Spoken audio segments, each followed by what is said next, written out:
আপনার জীবনে আপনি যে অবস্থানে আছেন, যেই কষ্টে আছেন, একটা কথা অলওয়েজ মাথায় রাখবেন, আল্লাহ বান্দাকে সেই পরীক্ষা করে বান্দা যেই পরীক্ষা হজম করতে পারে। আপনার বুকের পাটা আছে বিধায় আল্লাহ আপনাকে এই পরীক্ষা দিয়েছেন। তার প্রমাণ কি? আলেম ওলামা বসে আছেন। সূরাতুল বাকারা 286 নম্বর আয়াত, লা ইউকাল্লিফুল্লাহু নাফসান ইল্লা উসআহা। Allah doesn't test anybody beyond their power, beyond their strength.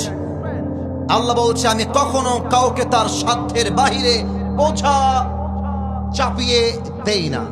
যে যা পারে, যতটুকু পারে তাকে আমি ততটুকুই দেই। অতএব যার জীবনে কষ্ট আসলে বলে দেয়, আয় আল্লাহ তুমি কি আর কাউরে পাইলা না, সব কষ্ট কি আমার উপরে, এটার নাম মুমিন বান্দার পরিচয় নয়। মুমিন বান্দা বলবে, আল্লাহ তুমি যা দিয়েছ আমি সহ্য করতে পারবো বিধায় তুমি আমাকে দিয়েছ। অতএব তুমি যদি আমাকে কষ্ট দিয়ে সুখী হও, আমি বান্দাও কষ্ট হিসেবে কষ্ট পেয়ে খুশি। ঠিক কিনা বলে? অতএব আজ থেকে সুখে দুঃখে মাজার হাড় ভেঙে দেওয়া যাবে না, দেয়ালে পিঠ ঠেকে দেওয়া যাবে না। ভয় পেও না, বুক চিড়ে দাঁড়িয়ে যাও, আল্লাহর ভরসায় সাহসটা বাড়াও, আল্লাহর নামে আগুন জ্বালাও বুকে, সত্যের পথে চলো, সাহস রাখো মুখে। ভয় পেলে চলবে না, রক্তে আগুন ধরাও, আল্লাহর সৈনিক তুমি, সেই পতাকা উড়াও। আরে আল্লাহ যখন পাশে, কিসের এত ভয়? তাওয়াক্কুল করো, কাছে আসবে বিজয়। মিজানুর রহমান আজহারি তার একটা ওয়াজে মারাত্মক চমৎকার একটা কথা বলেছিলেন, আধারে ভয় পেও না, আলো আছে আড়ালে, অন্ধকার পালিয়ে যাবে তুমি উঠে দাঁড়ালে। ঠিক কিনা বলো?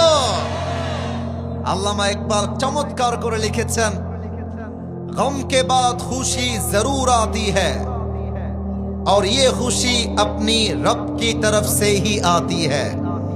हर रात के बाद दिन की रोशनी छा जाती है और सब्र करने वालों को नेमत मिल ही जाती है। जो दुख में भी रब को याद करता है, रब उसका हाथ कभी नहीं छोड़ता। जो दुनिया से कुछ ना कहे, बस अपनी रब से कहता है, उसकी दुआओं का जवाब खामोशी में आता है।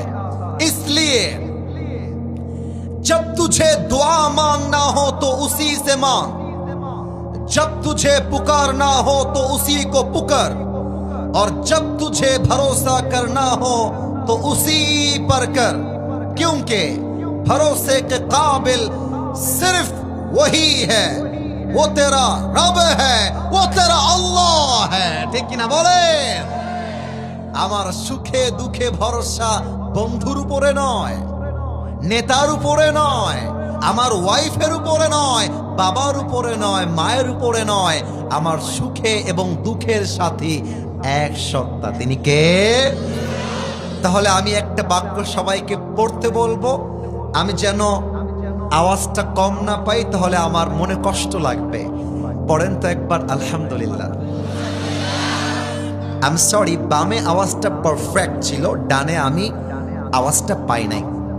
এটা আমার ভুল হতে পারে, maybe I have my year problem, আমার কানের সমস্যা হতে পারে। আমি আর একবার সবাইকে আবদার রাখবো, কেউ যেন বাদ না যায়। জয়পুরহাটবাসী পড়েন সবাই আলহামদুলিল্লাহ। বলেন তো সবাই আল্লাহ। আপনারা একটু বলে দিলে আমি তাফসিরে যাব। একবার বলেন না, আল্লাহ তুমি তোমার বান্দারে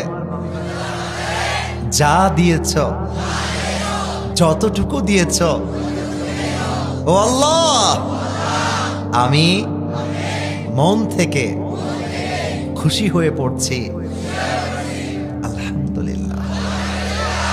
মনে থাকবে? মনে থাকবে কথাগুলো? আল্লাহর দেওয়া লেখনী যদি আপনি মেনে নিতে পারেন, আপনার জীবনে কষ্ট দুঃখ বলতে কিছুই থাকবে না।